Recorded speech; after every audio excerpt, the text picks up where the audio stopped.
Hi, my name is Madeline Juarez, and the title of my project is To Mean Well Is Not Enough, the Presidential Negligence That Did Not Stop the Civil War. Whatever the result may be, I shall carry to my grave the consciousness that I at least meant well for my country, said James Buchanan when addressing the imminent civil unrest he saw in the country he led. To mean well but to not act on it was the normal in 1850. Where the United States federal government saw themselves diffusing a bomb on an increasingly difficult issue to mediate: slavery. With new territories acquired by the United States in the wake of the Mexican-American War, the Compromise of 1850 was passed, which allowed California to be free and Utah and New Mexico to decide for themselves to be slave or free states. And yet what the government saw as the best of both worlds for their divided nation was only a band-aid on the issue of slavery. Over the next 11 years, unrest continued. Fights in Congress became normal, and no president saw his second term. The issue of slavery created such a deep chasm within the government that it could not be fixed by presenting ideals and trying to appease both the North and the South at the same time. This was fully evident by the time James Buchanan became president in 1857. During his presidency, instead of finding practical solutions to his nation's problems, he leaned on constitutional idealism. His tactic to respond to the unrest was avoidance. The issue was, civil rights disagreements were seldom kept at bay by allowing each side of the argument to practice what they desired. When Lincoln gained presidency in 1861, he changed things. While Lincoln remains a martyr for the pursuit of true equality to the American people, what was different about him from any previous president was his active pursuit of the perfect union he so greatly desired. As displayed by Lincoln's active policymaking, his understanding of the inevitability of war, and his unsolicited hatred for slavery, he had the ability to do what Buchanan couldn't: navigate a war with protection of the country in mind. Lincoln's passion to preserve the Union, no matter what happened to him, gave him the ability to abolish slavery and change the trajectory of the United States. James Buchanan seemed like the perfect choice to take on the presidency in 1857. He was a career politician, working in Congress as a senator, as a cabinet officer, as the Democratic Party leader, and a foreign minister to Great Britain. Many in politics saw the presidential office as a downgrade, seeing executive power as static in comparison to a congressional position.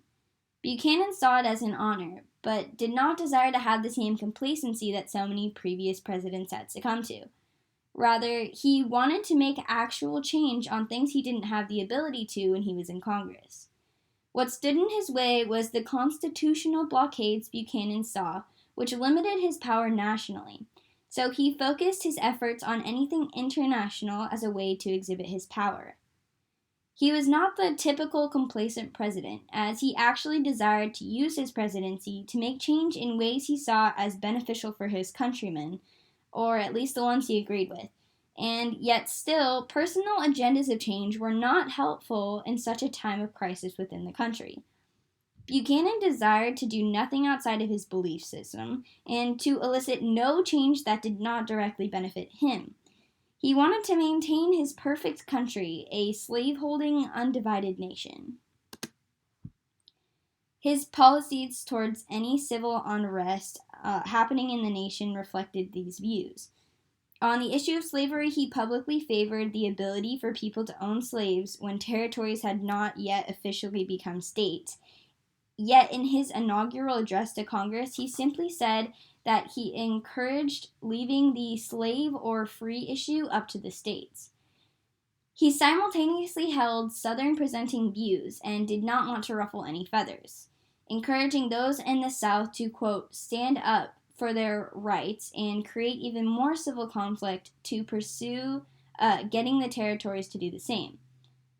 His belief that slavery in the United States is beyond the reach of any human power except that of respective states themselves wherein it exists was not as uniting as he thought it was, because he did not fully grasp that most in the North would maintain an anti-slavery stance even if it was deemed constitutional.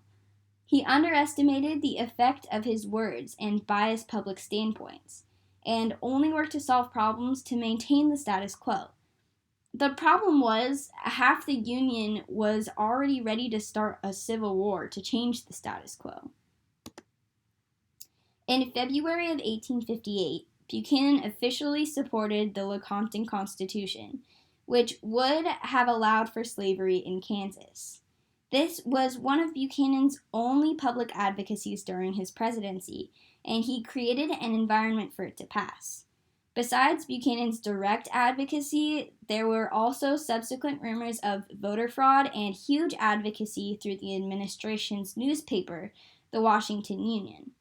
Despite this, the Constitution did not pass. The commonality of empty advocacy by Buchanan was exemplary of his leadership as a whole, which was biased. Though he was called to action more than the complacent presidents who had come before him, he did not see the gravity of the issue of slavery as something he needed to see objectively, though he would have said publicly that he did. He advocated for pro-slavery America, but failed to realize that what he saw as policy, abolitionists, Republicans, and many others saw as a human rights issue. What he saw as a band-aid on the issue of slavery did not even serve as such, but simply delayed action long enough to deflect his personal responsibility. He believed his advocacy was enough to quiet unrest until his time of presidency was over, and he was right. When Lincoln was past the presidency, he also inherited a proverbial dumpster fire of political unrest. While civil war did not break out during the Buchanan administration, his advocacy for the Lecompton Constitution had divided what was left of harmony within the Union. Pro-slavery Americans came from neighboring states to advocate for the new territories to be slave states, and anti-slavery advocates refused to vote in what they saw to be biased elections. Even before his inauguration, Lincoln saw division as the trajectory towards the downfall of the Union. The most notable of his consistent views is the speech he made when he accepted the Republican nomination for U.S. Senate seat from Georgia in 1858. The famous biblical phrase, quote, "A house divided against itself cannot stand," was used by Lincoln to show his understanding that the state of the Union was changing, whether he desired it to or not. Further, the implication of this statement was nowhere near consent for the Civil War, but provided an understanding that the nation could not be at rest until one group got their way over the other. Immediately, Lincoln saw the impending doom of the Civil War as something that needed to be actively pursued in order to be avoided, rather than waiting for problems to arise and suturing them the way that Buchanan had. By the time of the presidential election in 1860, nearly no one approved of the passive advocacy that Buchanan offered. His Southern supporters had been turned off by his inability to make Kansas a slave state, so much so that he had not been chosen for the Democratic ticket. Additionally, Northern sympathizers saw right through his impartial advocacy. Lincoln won the election. True to his character, he immediately jumped into action. He expanded the National Army and Navy, worked to hold state militias accountable for their unconstitutional actions, blockaded Southern ports, and even spent $2 million without congressional approval throughout his 4 years in office. Though these, among many other of his actions, seemed radical, Lincoln saw them as necessary in order to solve the problems of war that rose up around him during his time as president. He even made a public declaration of war before calling Congress to an emergency session, in the process of breaking many laws and constitutional provisions that a president should follow. All of this was not due to disregard or disrespect for the government he represented, but rather he saw it as a necessary evil to keep the beloved Union he loved from dissolving into different nations in both political thought and physical border. Lincoln's main fear was not legalism, but rather the imminent possibility to, quote, lose the nation and yet preserve the Constitution. This style of leadership was brand new to the position of U.S. presidency. The radical change Buchanan believed he was bringing paled in comparison to the radical activity from Abraham Lincoln. His strategy of unilateral action made him more of a coordinate to the other branches of government rather than a subordinate like all previous presidents had been. The issue of slavery was on the forefront of both presidents' minds during their presidencies. The way their personal views affected their political advocacy was quite obvious, but their contrast is in what they believed slavery meant for the Union as a whole. While Buchanan saw the constitutional excuse to not make true change domestically, his authority on foreign affairs was a place he showed support for the South over the North.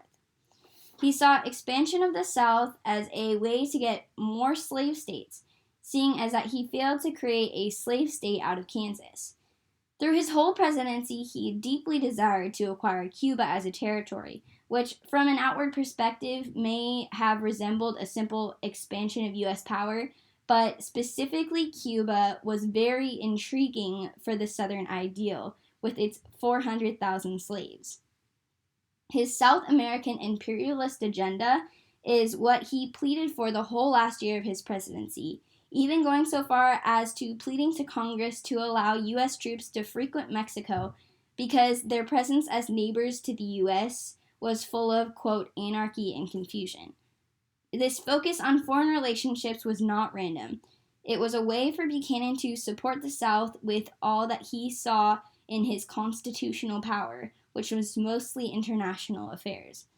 Both his ignorance of domestic affairs and focus on foreign affairs spoke to his position on slavery, even if he didn't.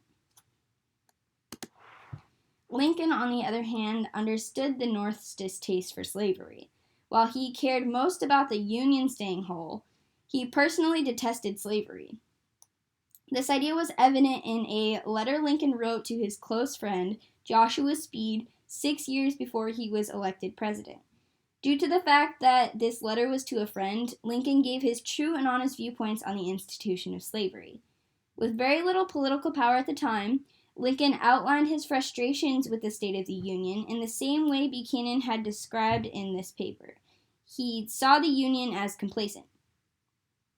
He criticized Northern lawmakers for not being in the interest of the American people and criticized U.S. citizens for voting for complacent lawmakers who did not represent their values. He believed Northern people crucify their feelings in order to maintain loyalty to the Constitution and the Union, but saw that would not work forever, citing the territories like Kansas as an example. Lincoln's integrity in thought is evident through his immediate action as president, as he saw the presidency as an opportunity to change the Union from the inside. With increasing presidential responsibility, over the years, Lincoln became increasingly radicalized in his views on slavery. He began to see the freedom of those who were slaves as a constitutional responsibility, pointing out that if slavery was not wrong, nothing was wrong. His growth through his presidency shows his passion for the country over anything personal, as his justification was not for his own benefit the way Buchanan's was. He did what he thought was right for the Union, even if it meant sacrificing his own reputation as a politician, or his own life a year later. Lincoln, like many other great men, only became deeply loved after his death. His radical and unconstitutional activity as president made him hated by many, and yet his actions led to the Emancipation Proclamation, the largest push towards progress America had experienced to that point. Where Buchanan failed to recognize that the North would never see slavery as constitutional, Lincoln saw a way to maintain the Union through the change in government. Where fear of being unconstitutional and radical had held Buchanan back and made him feel helpless and avoidant towards the impending doom of the Civil War, Lincoln saw the necessity to protect the Union, which he valued over everything else. Lincoln's active approach to presidency was overshadowed by active courts and Congress in the presidencies that followed him. But Lincoln was the first to create an obligation for active presidency in the times of national emergency. Whether that means Lyndon B. Johnson pushing the Civil Rights Act of 1964 or George Bush asking for congressional approval to invade Iraq directly following 9/11, in times of crisis, presidents respond rather than waiting for the other two branches to step in and offer solutions. The legacy Lincoln left was one easily admirable, as he was killed directly after doing something great. But his legacy lives on, even past being a better president than Buchanan. All right, that's the end. These are my sources. Thank you very much for listening.